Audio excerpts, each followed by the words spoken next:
Bienvenue à nouveau dans l'émission. Nous recevons aujourd'hui le colonel Douglas McGregor, vétéran de combat, auteur et ancien conseiller principal du secrétaire à la Défense des États-Unis. Merci d'être revenu parmi nous. Bien sûr, ravi d'être ici. Merci. Il semble donc qu'une autre guerre soit peut-être en train de se préparer. La marine américaine renforce ses capacités au large des côtes du Venezuela et la Maison-Blanche semble indiquer son intention de provoquer un changement de régime. On ne sait toujours pas comment cela serait réalisé, mais vous avez participé à la planification de guerre au cours de votre carrière.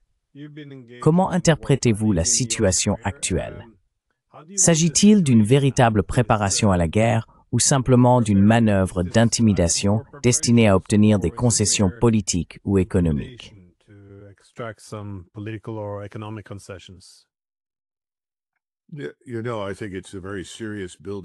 Vous savez, je pense que c'est une montée en puissance très sérieuse. Elle est conçue pour faire bien plus que simplement intimider. Je pense qu'il y a une volonté d'intervenir au Venezuela. Gardez à l'esprit que nous avons des plans pour ce genre de choses qui dorment sur les étagères depuis des années. Ce n'est pas vraiment nouveau, loin de là. Le Venezuela a toujours été une cible potentielle, disons-le ainsi, compte tenu d'Hugo Chavez, qui a précédé Maduro, de son idéologie et de ses liens potentiels avec la Chine et la Russie. Donc je pense malheureusement que nous sommes en route vers une forme d'intervention. Et je ne sais pas laquelle, car encore une fois, comme j'essaie de le faire remarquer aux gens, la taille du pays est si immense qu'il est difficile d'imaginer comment 16 000 soldats de l'armée et 2 500 ou 3 000 marines pourraient vraiment faire une différence.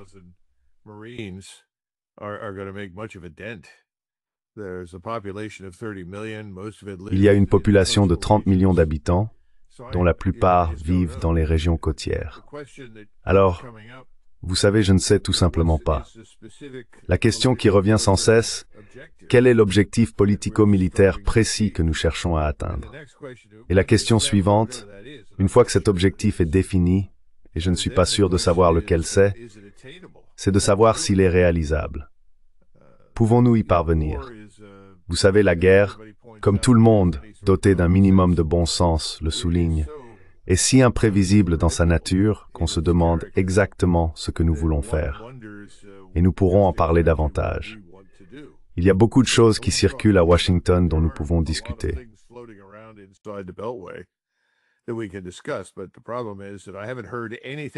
Mais le problème, c'est que je n'ai rien entendu de la part du président des États-Unis sur ce qu'il veut réellement que nous fassions. En fait, ça rappelle beaucoup la croisade de LBJ pour intervenir au Vietnam. Il n'a jamais dit précisément ce que nous allions faire là-bas. Eh bien, nous allons soutenir le gouvernement légitime et combattre le communisme. Eh bien, ça, je sais pas. C'est un slogan, pas un objectif militaire. Et je pense que nous avons fait cela pendant des années et des années, sans grand résultat. Donc ma question est, quel est précisément notre objectif? Peut-être ont-ils décidé que le dire à qui que ce soit le mettrait en danger, alors ils ne le feront pas. Je ne sais pas, Glenn.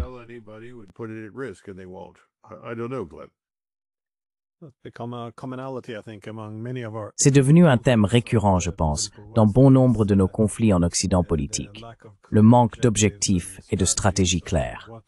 Alors, que voulons-nous accomplir et comment sommes-nous censés y parvenir exactement? Parce que j'entends aussi parler de la volonté de lutter contre le narcoterrorisme. Mais encore une fois que vous commencez à bombarder le Venezuela, comment cet objectif serait-il réellement atteint? Oui, les gens se plaignent du manque de stratégie de sortie. Mais quand on n'a même pas défini de stratégie tout court, c'est encore plus problématique. Alors, selon vous, quelles pourraient être les conséquences plus larges de tout cela? Parce que le Venezuela est, comme vous l'avez dit, un grand pays, il a des voisins, une économie, une population importante. Quelles pourraient être, selon vous, les conséquences imprévues, mais dont certaines pourraient probablement être anticipées?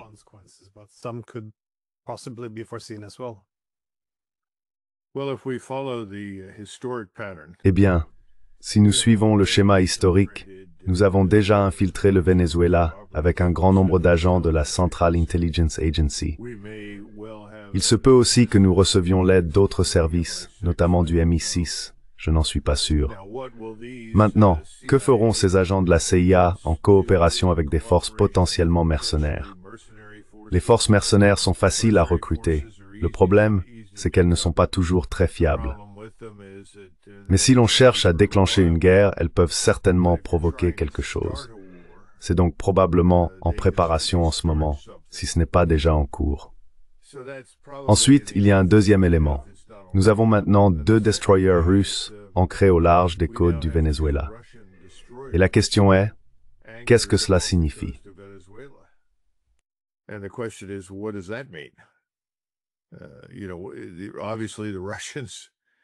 Tu sais, évidemment, les Russes n'auraient pas ancré 2 navires de guerre au large des côtes du Venezuela à portée des forces navales américaines s'ils n'avaient pas voulu envoyer un message. Je pense que ce message est assez clair. Vous avez tout fait en votre pouvoir, c'est-à-dire Washington, pour nous détruire à Moscou. Vous avez poussé la frontière de l'OTAN jusqu'à ses limites et vous avez provoqué la mort d'environ 130 000 Russes et de près de 1,8 million d'Ukrainiens. Et vous refusez de mettre fin à cette guerre. Vous continuez d'alimenter le feu. Je regardais hier certains rapports. Les Russes capturent des garçons ukrainiens, de jeunes hommes, qui portent l'uniforme depuis exactement 1 semaine. Et par conséquent, ils ne savent pas ce qu'ils font.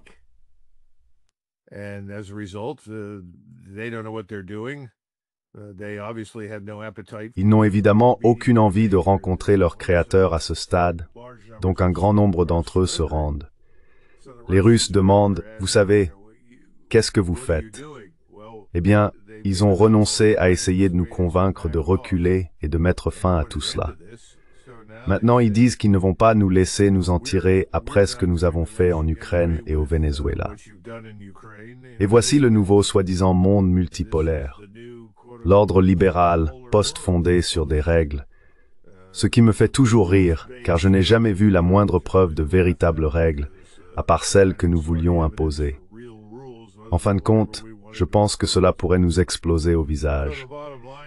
Si nous finissons par nous battre contre ces navires de guerre et que nous les coulons, ce que j'imagine que nous pourrions faire, il est difficile de dire ce qui pourrait se passer à ce moment-là.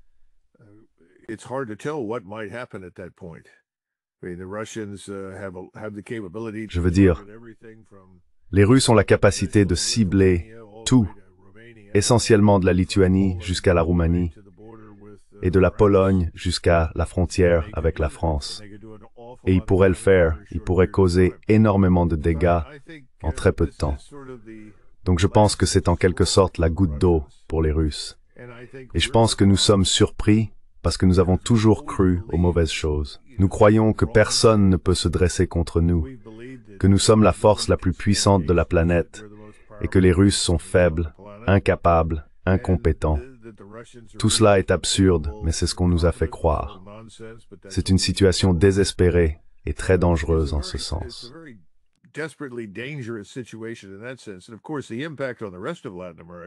Et bien sûr, l'impact sur le reste de l'Amérique latine va être énorme, quoi qu'il arrive.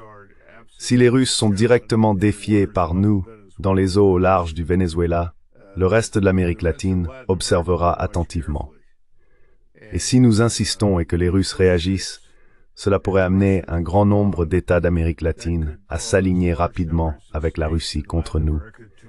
Voyant en la Russie, eh bien, au moins quelqu'un prêt à tenir tête aux Yankees maléfiques, car ils ne nous portent de toute façon pas particulièrement dans leur cœur. Et si l'on se penche sur les archives historiques, on trouve de nombreux exemples d'interventions désastreuses.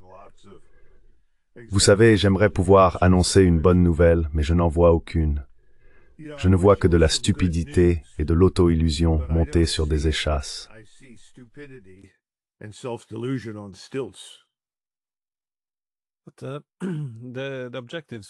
Mais les objectifs, ou du moins certains des buts qui semblent être en préparation, sont évidents. Le Venezuela possède de nombreuses ressources naturelles et certains politiciens américains ont suggéré qu'étant donné toutes ces ressources, il est très peu amical de la part du Venezuela de s'aligner aussi étroitement sur les Russes et les Chinois. Voyez-vous l'objectif non seulement comme une tentative d'obtenir un plus grand contrôle sur ces ressources, mais aussi comme un effort pour détacher le Venezuela de ses autres centres de pouvoir?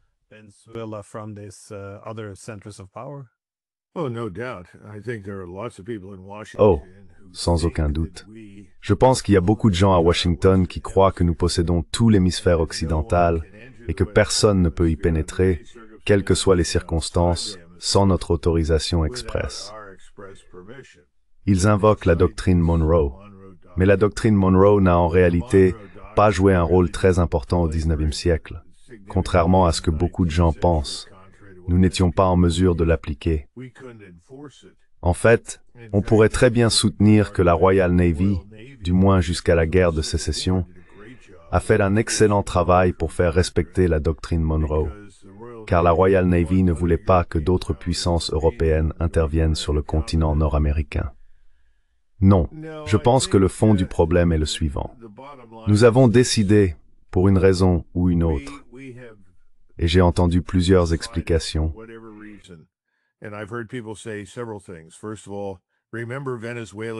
Tout d'abord, souvenez-vous du rôle supposé du Venezuela dans l'aide à la défaite de Donald Trump lors de l'élection de 2020. Cela concerne la question du logiciel Dominion. Très bien, soit, je ne pense pas que cela justifie une intervention militaire, mais malgré tout, ce sujet revient. Le point suivant concerne les ressources. Certaines personnes à Washington se sont assises et ont essayé de, soi-disant, collatéraliser ce qui se trouve au Venezuela, en partant du principe que cela pourrait être utilisé pour stimuler notre économie et, en somme, nous sauver du défaut de paiement, d'une crise économique et d'un effondrement financier.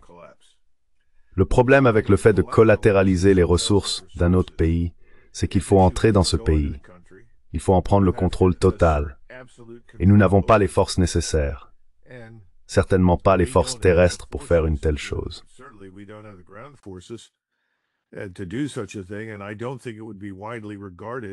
Et je ne pense pas que cela serait largement considéré comme légitime aux yeux du monde. Cela me rappelle presque l'arrivée d'Hernán Cortés au Mexique. Son objectif était très clair, trouver autant d'or que possible, l'extraire et l'expédier en Espagne. En un sens, on pourrait dire que cela ressemble à une opération Cortés. Je ne pense pas que cela fonctionnerait ainsi, et je ne pense pas que ce soit nécessaire. Mais encore une fois, certaines personnes sont contrariées, comme vous le soulignez, par le fait que la Russie et la Chine y ont des investissements. Les deux en ont. Les Russes et les Chinois ont des entreprises qui opèrent au Venezuela. Par conséquent, lorsque Maduro a fait son offre à Trump, dont tous ceux à qui j'ai parlé disent qu'ils ne peuvent pas partager les détails, mais qu'elle était très, très généreuse et lucrative.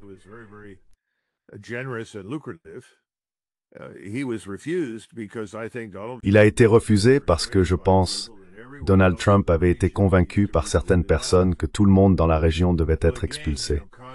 Eh bien, encore une fois, vous savez, contrairement aux absurdités de la doctrine Monroe, nous avons eu les Français, les Britanniques, les Russes, les Espagnols dans l'hémisphère occidental, par intermittence, depuis très longtemps. Et nous avons réussi à faire face à cela, et nous y avons survécu. Donc je ne pense pas que ce soit une bonne excuse. Je ne vois pas non plus comment nous pourrions mettre en garantie toutes ces richesses, l'or, les émeraudes, le lithium, évidemment, que tout le monde veut exploiter, les terres rares, sans oublier le pétrole et le gaz, même si le pétrole est lourd, riche en soufre et difficile à raffiner. Cela prend plus de temps.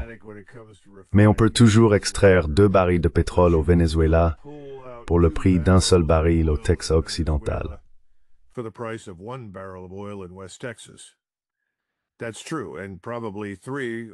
C'est vrai, et probablement 3, voire plus, venant d'Iran et de Libye pour un seul baril du Texas occidental. Mais devons-nous vraiment faire cela? Allons-nous déclarer la guerre, intervenir où bon nous semble, sans tenir compte des besoins des populations? Et quand on commence à lancer des missiles, à mener toutes ces frappes aériennes et ces tirs de missiles, on va tuer beaucoup de gens. Je suis toujours stupéfait par ceux qui disent, eh bien, c'est une opération de frappe de précision. Oui, peut-être qu'elle est précise à bien des égards, mais malheureusement, quelle que soit la précision, on finit par tuer des gens. Quand on commence à tuer et que le sang coule, ce sang-là est un mauvais sang.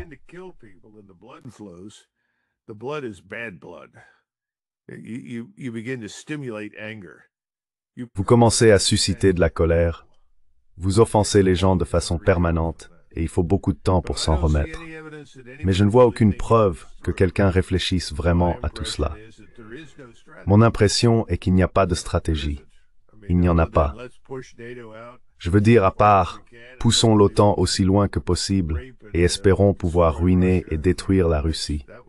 Je veux dire, cela a été mentionné de nombreuses fois en ma présence par le même genre de personnes qui tuent actuellement des gens en Palestine. Ils travaillent d'arrache-pied en ce moment pour intervenir au Venezuela. Donc en ce sens, c'est lié.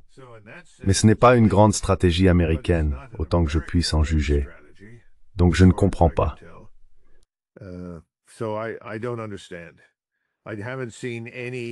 Je n'ai vu aucune preuve tangible et concrète d'une planification et d'une préparation systématique pour le cas où l'on détruirait un gouvernement, créerait l'anarchie, puis serait contraint d'intervenir pour tenter de rétablir un certain ordre. C'est une grave erreur. Nous étions bien mieux lotis en Irak en 2003. Nous n'avions pas besoin d'occuper ce pays. L'armée était intacte parce que la plupart des soldats n'avaient pas combattu, et c'est ce que beaucoup de gens ne comprennent pas. Il y avait encore une administration en Irak, donc nous n'avions pas à démanteler l'administration ni à dissoudre l'armée. Tout ce que nous avions à faire, c'était de remplacer les personnes au sommet et de dire « Nous aimerions faire affaire avec vous ».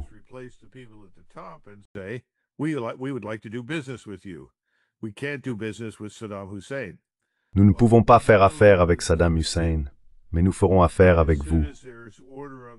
Et dès qu'il y aura de l'ordre dans les rues et que nous aurons trouvé une sorte d'accord sur la manière de procéder, alors nous nous retirerons. C'est faisable dans un endroit comme l'Irak, et nous avons tout gâché, commis de terribles erreurs. Est-ce faisable au Venezuela? Je n'en suis pas sûr.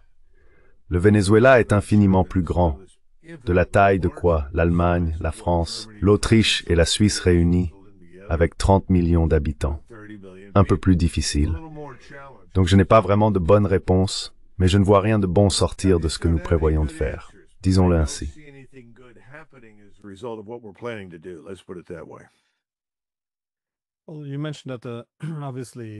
Eh bien, vous avez mentionné que la Russie et le Venezuela, ces conflits sont liés.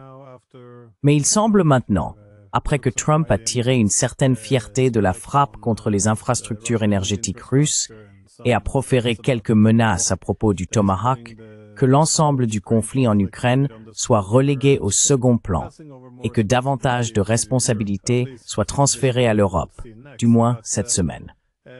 Nous verrons ce qui se passera ensuite. Mais la situation en Ukraine est loin d'être stable aujourd'hui.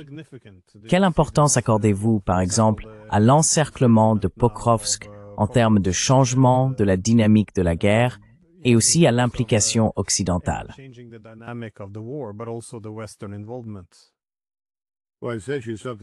Eh bien, je t'ai envoyé quelque chose ce matin, je ne sais pas si tu l'as vu ou non. Y a-t-il de jeunes Ukrainiens? Oui, tu devrais peut-être envisager de diffuser ça, parce que je trouve que c'est très dramatique, et cela met en évidence quelque chose de très grave en Ukraine. Je suis mobilisé. Je marche depuis des heures, aidez-moi. Je ne veux pas mourir, j'ai seulement 23 ans. S'il vous plaît, aidez-moi. Cet homme, Zelensky, semble déterminé à tuer autant de chrétiens ukrainiens qu'il le peut. Ce n'est pas seulement une question de combattre la Russie. Il semble heureux de dépouiller l'Ukraine de sa population. Et cela constitue, à mon avis, un crime de guerre horrible. C'est du même ordre que ce qui se passe à Gaza. Je ne sais pas quel est le plan plus large, mais quand on observe ce jeune homme, on ne peut s'empêcher d'éprouver de la sympathie pour lui. Et il se peut que la police secrète, qui, semble-t-il, se compare assez favorablement à la NKVD de Staline en ce moment en Ukraine, rendent impossible pour la population de renverser le gouvernement. Ils ne peuvent pas se débarrasser de cet homme. Cela place les Russes dans une position terrible, car cela signifie qu'ils doivent avancer.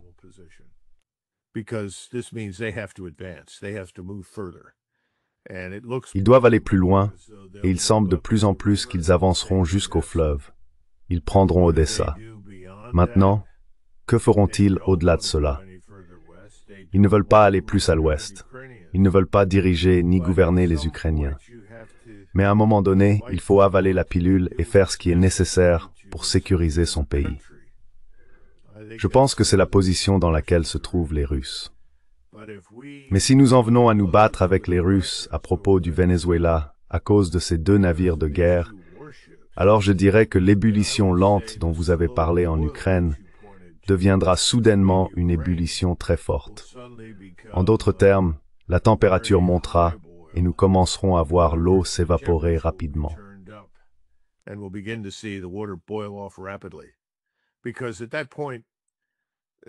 Parce qu'à ce stade, la question qui se pose au Kremlin est « Pourquoi faisons-nous preuve d'une telle retenue ?»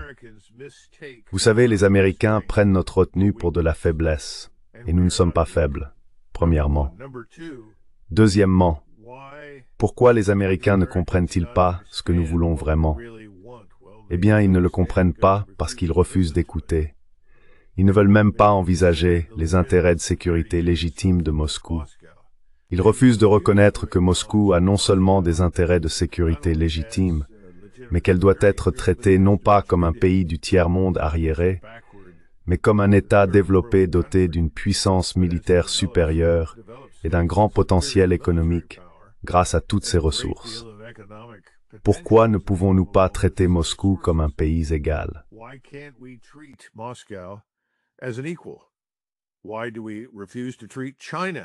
Pourquoi refusons-nous de traiter la Chine comme une égale? En réalité, nous ne le faisons pas. Nous continuons à prétendre que nous possédons une supériorité innée. C'est une illusion. C'est stupide. C'est contre-productif. Il n'y a aucune humilité dans le caractère américain en ce moment, et je pense que c'est catastrophique pour les États-Unis et le peuple américain. Ce que l'on voit à Washington, c'est un enchevêtrement confus de personnes sans fondement stratégique, sans grande expérience en politique internationale, et sans compréhension claire du danger que cela représente. À quel point cela pourrait précipiter précisément ce qu'ils redoutent le plus, un effondrement financier et un chaos économique à l'intérieur des États-Unis.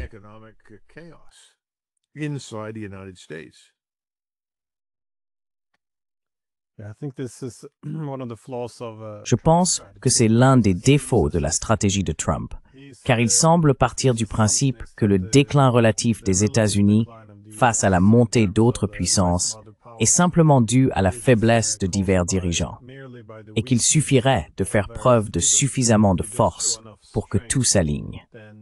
Mais avec les Russes et les Chinois, 2 grandes puissances, il est intéressant de constater qu'ils ne voient ni la possibilité de se rallier, ni ce qu'en était dit before, à des espèces.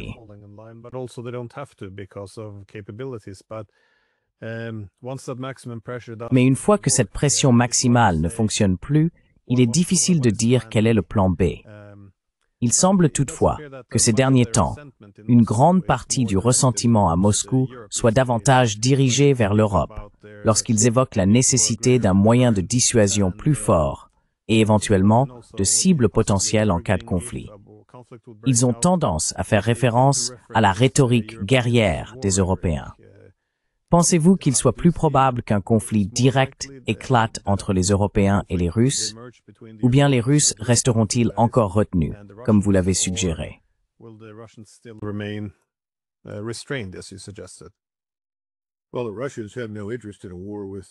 Eh bien, les Russes n'ont aucun intérêt à une guerre avec l'Europe. C'est la dernière chose à leur programme. Ils veulent la paix avec l'Europe. Ils veulent faire des affaires avec l'Europe. Donc si l'on prend la France et la Grande-Bretagne, par exemple, M. Macron a décidé d'envoyer la Légion étrangère française, environ 2000 hommes en Ukraine. Je suppose qu'ils iront à Odessa. Les Français y ont déjà une présence modeste, mais c'est à peu près tout ce qu'il peut faire. Le commandement militaire français a clairement indiqué qu'il n'était pas en mesure d'envoyer quoi que ce soit d'autre, et je pense qu'il y aura une forte résistance à cette idée. Je pense qu'une situation similaire se présente actuellement à Londres.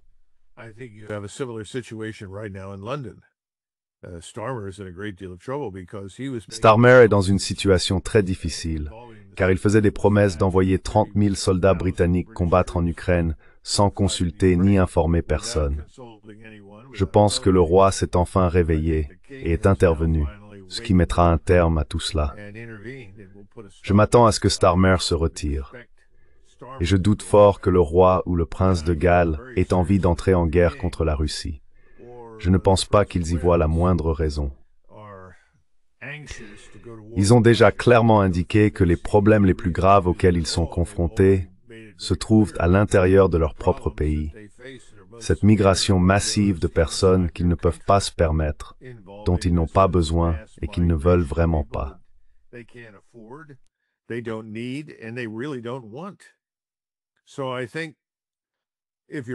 Donc je pense que si vous êtes le président Poutine, l'une des choses qu'il a conseillé en privé, j'en suis presque certain, c'est la patience à l'égard de l'Europe.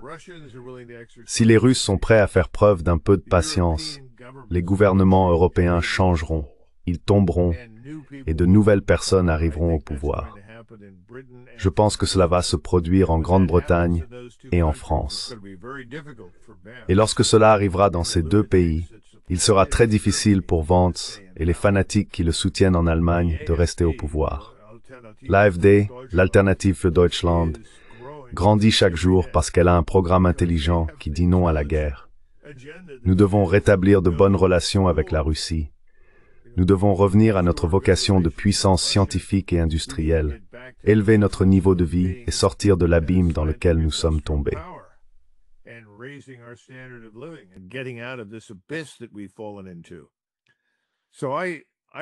Je pense vraiment que les Russes, du moins en ce qui concerne l'Europe, ont adopté une bonne position. Maintenant, il y a quelques éléments imprévisibles dans tout cela. L'un d'eux, c'est la Pologne. Ce nouveau président, Nawrocki, je pense qu'il est assez sensé sur certains points, mais il a refusé de franchir le pas et de rompre fondamentalement avec ses prédécesseurs. Il doit s'en débarrasser. Et cet homme, Tusk, doit s'en aller. Ils doivent se débarrasser de ces mondialistes qui veulent entraîner la Pologne dans une guerre dont elle n'a ni besoin ni envie. Donc je ne sais pas ce qui va se passer en Pologne. Je pense que nous devons observer cela de très très près, au moins aussi attentivement que ce qui se passe à Berlin.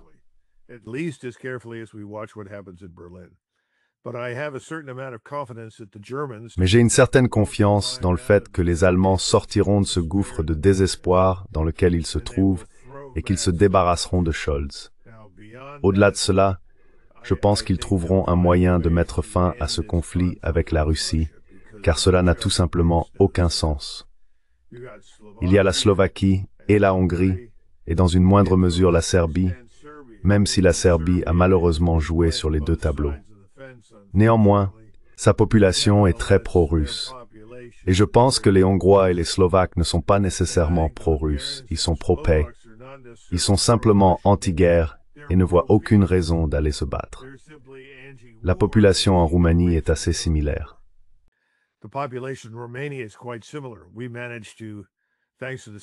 Nous avons réussi, grâce à la CIA et au MI6, à installer là-bas un président qui exécuterait nos ordres.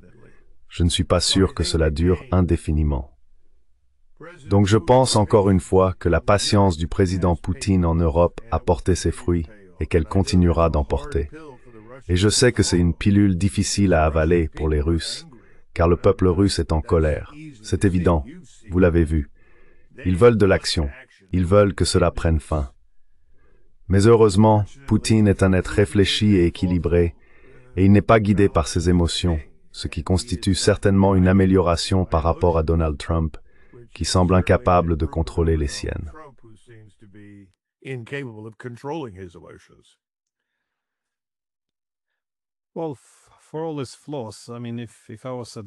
Eh bien, malgré tous ces défauts, je veux dire, si je conseillais Trump, je lui suggérerais que, puisque la guerre par procuration échoue, la décision la plus intelligente serait de la confier aux Européens. Et c'est ce qu'il semble faire. Encore une fois, il est difficile d'évaluer ce qu'il fait réellement, car il change constamment d'avis.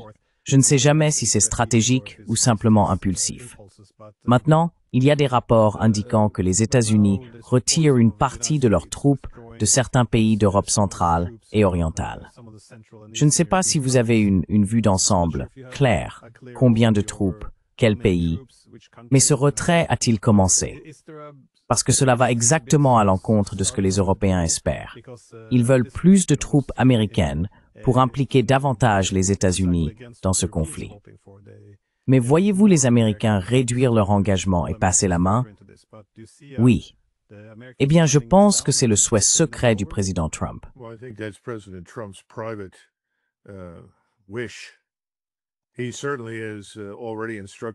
Il nous a déjà ordonné de retirer tout le personnel, à l'exception d'une équipe réduite, pour ainsi dire, de Bulgarie et de Roumanie.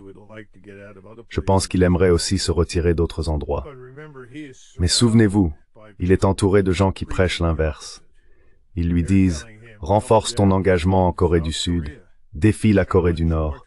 Renforce ton engagement à Taïwan, défie la Chine. Renforce ton engagement aux Philippines et en mer de Chine méridionale. » Là où nous avons déjà déployé des missiles pointés sur la Chine. C'est une pure stupidité. Rien de tout cela n'est nécessaire, c'est contre-productif. Mais il les a écoutés, car même s'il souhaite se désengager, autant qu'il le peut, de l'Europe, et je dirais qu'il aimerait probablement aussi se désengager de la péninsule coréenne et peut-être du Japon, il lui manque la confiance en soi qui découle de la compréhension et du savoir.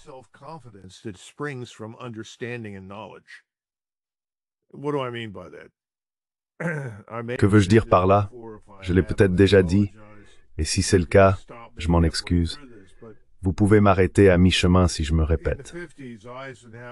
Dans les années 1950, Eisenhower s'est interrogé dans certains de ses écrits, surtout après avoir quitté ses fonctions dans les années 1960, sur ce qu'un président doit savoir. Il doit comprendre le système international.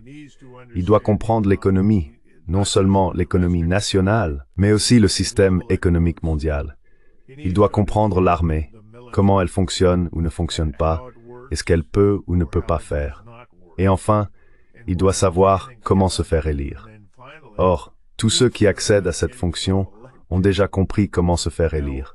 C'est ainsi qu'ils y parviennent.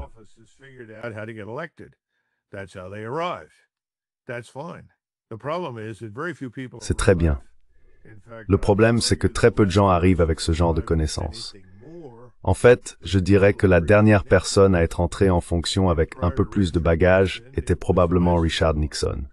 Et avant Nixon, c'était Eisenhower. Maintenant, JFK, John F. Kennedy, a beaucoup appris pendant qu'il était en poste, et je pense que s'il avait été élu pour un second mandat, il aurait été bien plus efficace et aurait fait un excellent travail. Malheureusement, cela ne s'est pas produit. Mais les autres n'ont rien appris. Ils ne sont pas vraiment intéressés. Et je pense que cela s'applique à Donald Trump. Je veux dire, Trump préférerait de loin assister à un combat de catch à Las Vegas plutôt que de s'asseoir avec des dirigeants étrangers pour discuter de quoi que ce soit.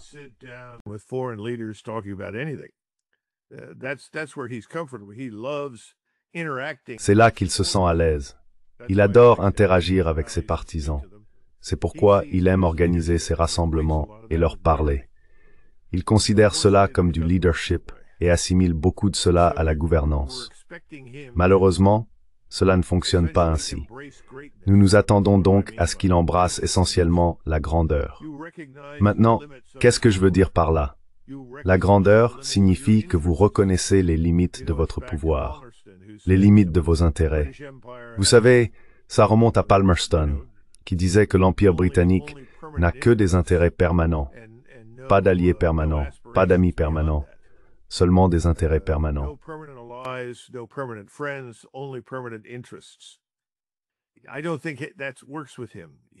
Je ne pense pas que ça fonctionne avec lui.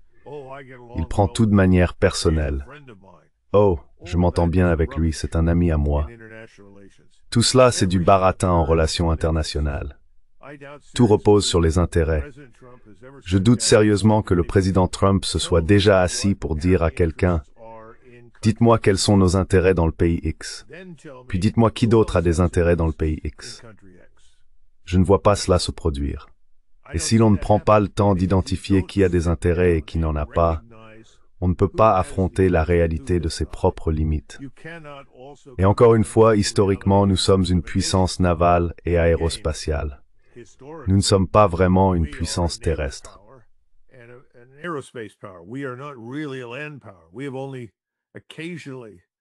Nous n'avons que rarement levé de grandes armées pour combattre, en réalité seulement pendant la guerre de sécession. Ce que nous avons fait pendant la guerre hispano-américaine était assez modeste. Puis nous sommes arrivés à la Première Guerre mondiale et à la Seconde Guerre mondiale, et nous avons commencé à maintenir des forces terrestres plus importantes pour rester en Europe. C'est terminé, et je pense qu'il comprend que c'est terminé. Mais traduire cela en quelque chose de positif, en une nouvelle structure mondiale, est quelque chose qu'il n'est pas prêt à faire. Je ne pense pas qu'il soit enclin à raisonner de cette manière, parce que tous ceux qui l'entourent s'accrochent avec ténacité à un ordre déjà mort. Je ne sais pas comment le dire autrement.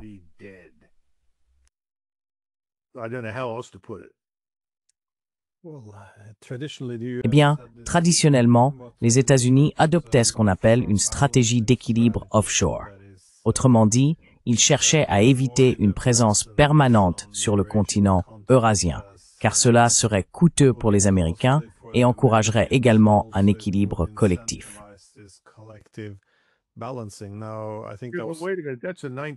Je pense que c'est une mentalité du 19e siècle. Nous ne vivons pas au 19e siècle. La technologie a changé. Nous n'avons plus besoin de placer des navires au large des côtes d'Afrique du Nord pour menacer qui que ce soit. Et les Russes n'ont pas besoin de placer des navires au large des côtes des États-Unis pour nous menacer. En d'autres termes, la technologie a changé. Nous avons les moyens de nous anéantir mutuellement. Fin de l'histoire, rapidement. Alors, cette histoire de « j'ai une grande marine là-dehors et tout le monde est impressionné », c'est des foutaises, de pures foutaises. Edward Luttwak, il y a de nombreuses années, en a parlé. Je crois que cela remonte aux années 1980, quand il a décrit le porte-avions qui apparaît au large du Liban, je crois que c'était là, et il a dit « quelle belle image ».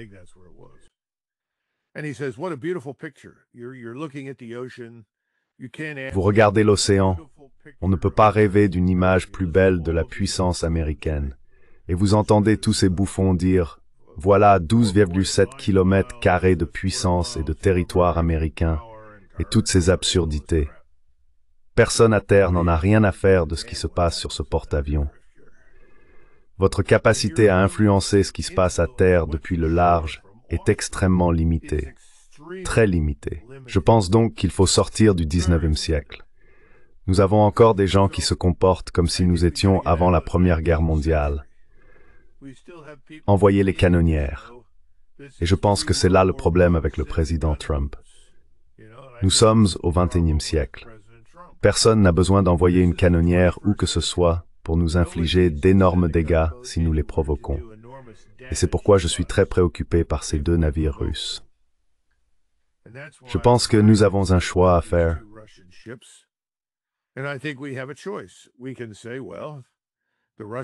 On peut dire que les Russes ont des intérêts commerciaux au Venezuela, tout comme les Chinois. Cela ne nous plaît peut-être pas. Nous préférerions sans doute que ce soit autrement. Mais nous n'allons pas faire la guerre pour cela, car ce serait une impasse aussi bien pour nous que pour eux. Au lieu de cela, nous devrions nous intéresser à revendiquer une présence au Venezuela également. Et c'est ce que Maduro proposait. Mais nous avons refusé. Oh, c'est un narcoterroriste. Appelez-le comme vous voulez, mais ce n'est pas un narcoterroriste. Tout cela, c'est du n'importe quoi, et tout le monde le sait. Il nous avait offert cette possibilité, mais c'était l'un de ces cas où soit nous obtenons tout, soit nous ne voulons rien. C'est une sorte de mentalité enfantine qui domine à Washington. Et quiconque remet cela en question se fait dire Eh bien, tu es faible. Tu es faible. Nous devons être forts. Nous devons intimider ces gens.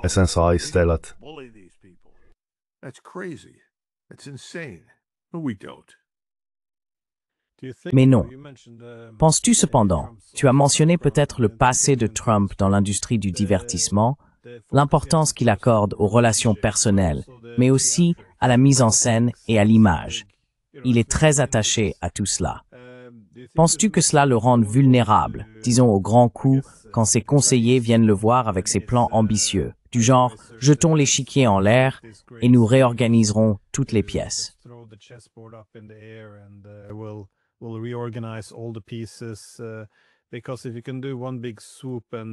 Parce que s'il peut tout renverser d'un seul coup, et je suppose réorganiser le jeu, bouleverser des décennies de réalité et en créer une nouvelle, il semble que simplement d'après sa personnalité, ce soit quelque chose qu'il serait enclin à faire plutôt que de miser sur le long terme. Par exemple, si vous traitez avec les Chinois, d'accord, nous avons passé 25 ou 30 ans à développer le traitement des terres rares et à rapatrier nos chaînes d'approvisionnement. Au lieu de consacrer ce temps-là, on dirait qu'ils cherchent la solution rapide. Pensez-vous que cela fasse partie de la vulnérabilité? Cette tendance à, je dirais, non pas l'instabilité, mais ces grands coups qu'ils semblent vouloir tenter.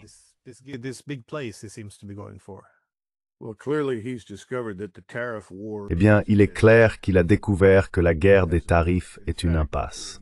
Ça n'a pas fonctionné. En fait, vous avez mentionné les chaînes d'approvisionnement. Ce que nous avons réussi à provoquer, c'est l'émergence de nouvelles chaînes d'approvisionnement qui ne passent plus par nous. On nous traite comme le patient zéro, comme une sorte de porteur de maladies infectieuses, et tout le monde veut s'éloigner de nous. Tout le monde veut faire des affaires avec la Chine. C'est d'ailleurs ce qui est ressorti de la dernière réunion où le président Trump est apparu avec Xi et tous les autres. Il est allé au Japon et il était tellement heureux. Ils lui ont offert un tout nouveau jeu de club de golf, peut-être les plus chers et luxueux de l'histoire. Ils lui ont dit oui, nous allons investir aux États-Unis. Bien que maintenant, après la réunion, il s'accorde plus à l'échelle. Il espérait next thing.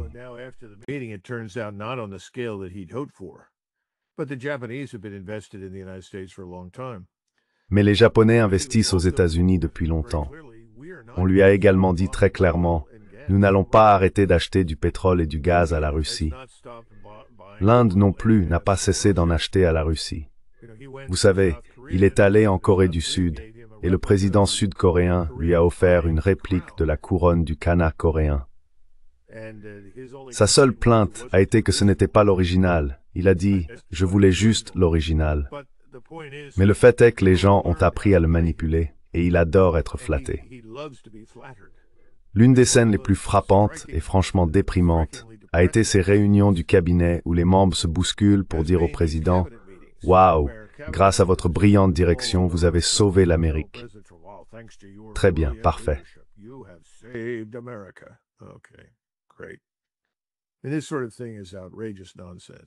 Et ce genre de choses est un non-sens scandaleux. Cela a peut-être fonctionné avec Louis XIV, bien que je pense que Louis XIV avait plus de cervelle que ça et comprenait un peu mieux les choses, même s'il a ruiné la France avec trop de guerres. Bonaparte était bien plus difficile à amadouer pour gagner sa bienveillance. Mon point, c'est que c'est contre-productif. Et c'est pire que ça. C'est déprimant à regarder. Je pense que c'est un énorme problème, sans aucun doute. Tous ceux qui ont travaillé avec lui savent que c'est comme ça qu'on avance. On le flatte, on lui dit à quel point il est merveilleux, à quel point il est brillant, à quel point tout le monde dépend de lui, et comment il a apporté le bien et le bonheur à tous. Ce dont nous avons besoin, c'est de rationalité et d'un calcul froid et rigoureux. Et il nous faut autre chose.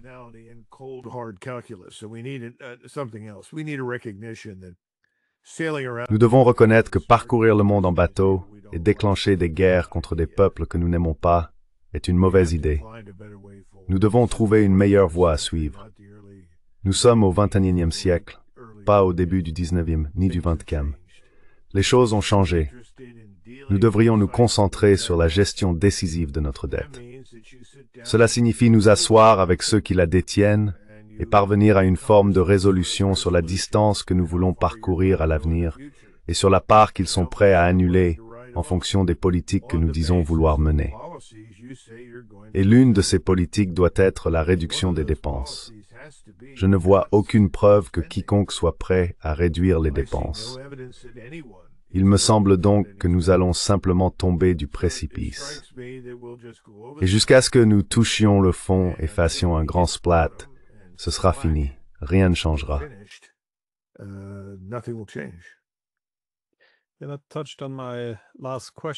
J'ai abordé ce sujet dans ma dernière question, car toute cette discussion sur l'adaptation à des réalités multipolaires, d'ailleurs, ça s'applique aussi beaucoup aux Européens, devrait viser à ce que tout cela puisse désormais se faire de manière organisée. Si les choses tournent très mal, ce sera très désorganisé. Si nous devons procéder à des ajustements en pleine crise financière grave, eh bien, les États-Unis viennent de dépasser les 38 000 milliards de dollars de dette. Et encore une fois, comme je l'ai dit, la guerre tarifaire ne se passe pas bien. Et la guerre économique plus large ne va pas beaucoup mieux non plus. J'ai l'impression que les Américains s'en sortent mieux que les Européens, du moins pour l'instant. Mais jusqu'où cela peut-il aller avant que les choses ne se détériorent? Car à chaque nouvelle menace, non seulement les économies américaines et occidentales encaissent un nouveau coup, mais on voit aussi le reste du monde, principalement mené par les Chinois et les Russes, chercher à se rendre immunisés contre toute coercition économique supplémentaire en découplant essentiellement les pays des technologies, des industries, des banques et des monnaies. Alors, avez-vous pas une boule de cristal? Mais voyez-vous une voie possible pour comprendre comment tout cela évolue? Eh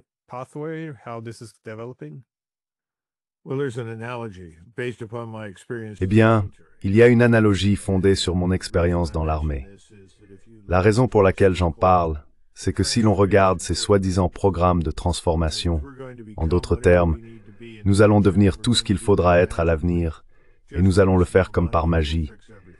Donnez-nous simplement plus d'argent, et nous réglerons tout. Inévitablement, rien ne change. On obtient simplement une autre version de l'ancienne force. Rien de vraiment nouveau. Il n'y a pas de véritable expérimentation, car les responsables tiennent à préserver autant que possible le statu quo. Changer les choses les effraie. Ils craignent de perdre leur emploi ou d'être écartés. Je lisais hier soir les directives du secrétaire Hegseth. Il a fait beaucoup de remarques intéressantes, mais il a ensuite employé cette expression « reconstruire l'armée ».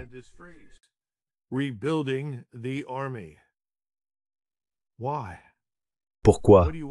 Que veux-tu reconstruire? Ce n'est pas ce dont nous avons besoin pour l'avenir. Nous ne devrions rien reconstruire de ce que nous avons actuellement. Ce que nous devons faire, c'est passer par ce processus ardu consistant à déterminer ce dont nous avons réellement besoin. Nous voyons la même chose se produire dans l'économie. Nous ne construisons pas une économie productive. Nous sommes menés par le bout du nez par ce que j'appellerais des capitalistes financiers.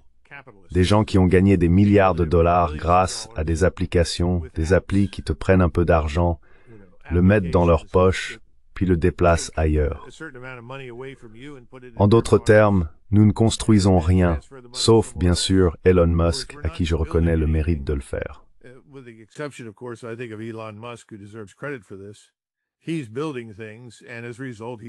Il construit des choses, et par conséquent, il crée de l'emploi.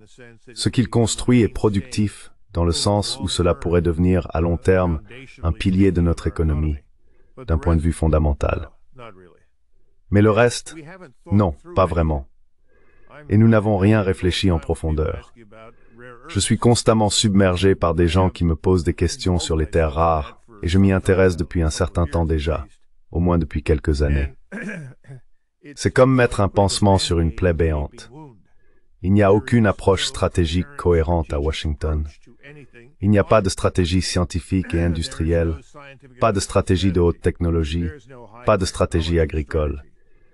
Vous savez, nous produisions autrefois plus de nourriture que presque n'importe qui d'autre sur la planète. Pourquoi ne le faisons-nous plus aujourd'hui?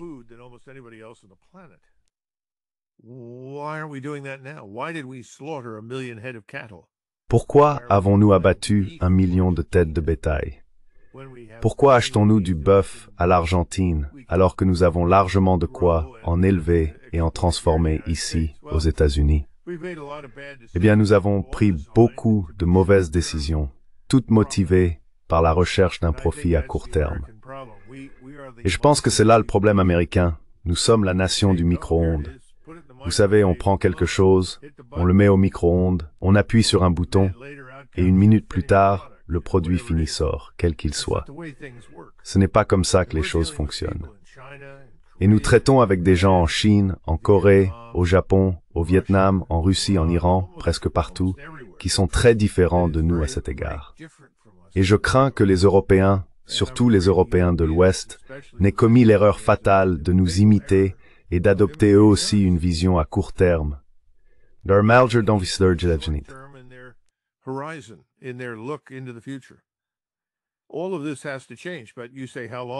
Tout cela doit changer. Mais vous demandez combien de temps cela va-t-il durer et quand cela arrivera-t-il? Cela s'arrêtera quand cela ne pourra plus continuer, quand tout se bloquera. C'est comme une vieille locomotive. Il est évident qu'il en faut une nouvelle. Il faut retirer celle-ci des rails et en mettre une autre pour tirer le train. Personne ne veut s'arrêter. Oh, cela prendra trop de temps, c'est trop cher. Nous pouvons simplement faire quelques petits ajustements à la marge. Tout ira bien. Cela ne fonctionne pas comme ça. Notre locomotive est en grande difficulté, elle est à court de vapeur. Mais personne ne veut l'admettre. À la place, nous nous levons et disons, nous sommes les plus grands, nous avons le meilleur, nous sommes ceci, nous sommes cela, personne ne peut nous résister. Je pense que nous allons recevoir une leçon.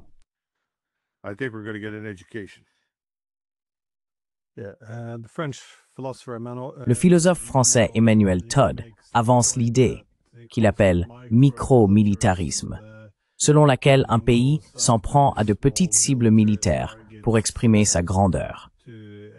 Historiquement, dit-il, on observe souvent ce phénomène pendant les périodes de déclin. Comme vous l'avez suggéré, si l'on doit rappeler à tout le monde à chaque instant à quel point on est grand, c'est peut-être que nous perdons justement cette grandeur.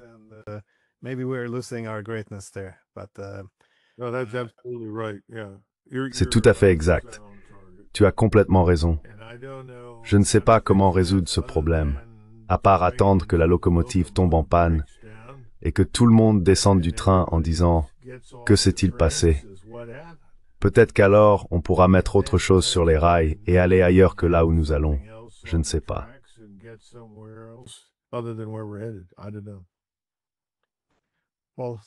Eh bien, merci beaucoup d'avoir pris le temps. J'aime toujours connaître votre point de vue et profiter de vos réflexions. Merci encore.